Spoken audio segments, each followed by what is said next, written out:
എന്തൊക്കെ ബഹളമായിരുന്നു. കൂലി കണ്ടു. ഒരു വഴിക്ക് ഞങ്ങളെ ഇന്നത്തെ കൂലി പോയല്ലടാ.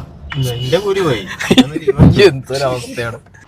മലപ്പുറം കത്തി, മെഷീൻ കണ്ണ്, ബോംബ്, ഒലക്കര മൂട്.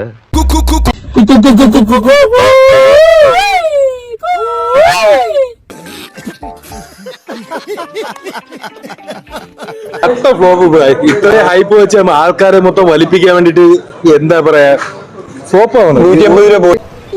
എന്തൊക്കെയായിരുന്നു ഒരു ഒളിമ്പിക്സിനുള്ള തയ്യാറെടുപ്പുകളായിരുന്നു, എല്ലാം ചുറ്റിപ്പോയി. എന്തെന്നാണ് ചെയ്തു വെച്ചേക്കുന്നത്. കാര്യങ്ങളൊക്കെ കൈവിട്ട് പോയല്ലോ ചെറുട്ടമാ. പണി വെച്ചിറക്കെ പ്രതീക്ഷിച്ച അത്ര ഒന്നുമില്ല, ഹൈപ്പിന് ഉള്ളതൊന്നുമില്ല. അങ്ങനെ വരാൻ വഴിയില്ലല്ലോ. പക്ഷെ അങ്ങനെ വന്നല്ലോ. വെറുതെ എന്തൊക്കെയാ കാട്ടിക്കൂട്ടി വെച്ചിരിക്കുക. ഈ അമീർ ഖാനൊക്കെ എന്ത് തേങ്ങാപ്പിണ്ണാക്കിനാണ് ഈ പടത്തിൽ പിടിച്ചിട്ട് ഒരു കൊടുത്തൂല്ല. എന്ത് കാര്യത്തിനാണത്? നീയൊക്കെ കൂടി എന്നെ ബലിയാടാക്കണം. ലോകേഷേ, ഞങ്ങളുടെ കയ്യിലും ജയിലറിന്റെയും തപ്പിയെടുത്തു കഴിഞ്ഞാൽ കൗരവറിന്റെ സീഡ് ഞങ്ങൾക്ക് കിട്ടും.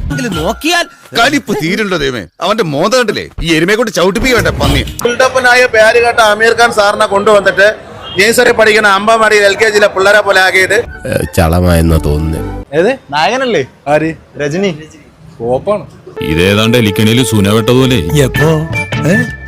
സുന വെട്ട എടുക്കാനും പറ്റില്ല, കെണി ചുമന്നുകൊണ്ട് നടക്കുകയും ചെയ്യണം. ഒരു ബീഡി കത്തിച്ച് കൊടുക്കണം. ബീഡി ബീഡി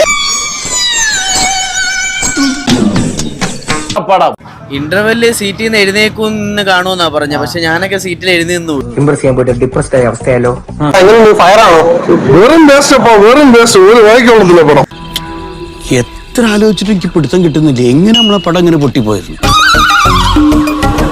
എല്ലാം കൊണ്ടും തികഞ്ഞ സിനിമ. തികച്ചു തന്നിട്ടുണ്ട്. ഇത്രയും വൃത്തികെട്ട ഒരു പടമാണ് വർമ്മയുടെ വരവ് എന്നും പറഞ്ഞ് പടച്ചു വെച്ചിരിക്കുന്നത്. ഫയറാണോ? വെറും വേസ്റ്റ്. ഒരു വായിക്കുള്ളതില്ല പടം. ഞാൻ കാണുമ്പോ പടം ഹിറ്റായിരുന്നല്ലോ. ഹിറ്റ് തന്നെ തലയ്ക്കാ കിട്ടേണ്ടത്. ലോകേഷിന്റെ കരിയറിലെ ഏറ്റവും മോശം ഫിലിം. മോശം, വളരെ മോശം. അയ്യോ, അങ്ങനെ പറഞ്ഞൂടാ. പിന്നെ ഞാൻ എന്തിനു വന്ന? സന്തോഷായി.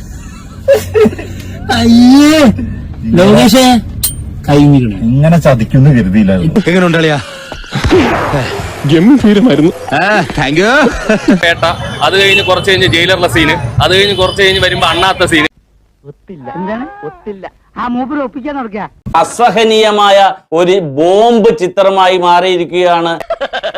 തൽക്കാലം ഇത്രയും മതി. വരട്ടെ.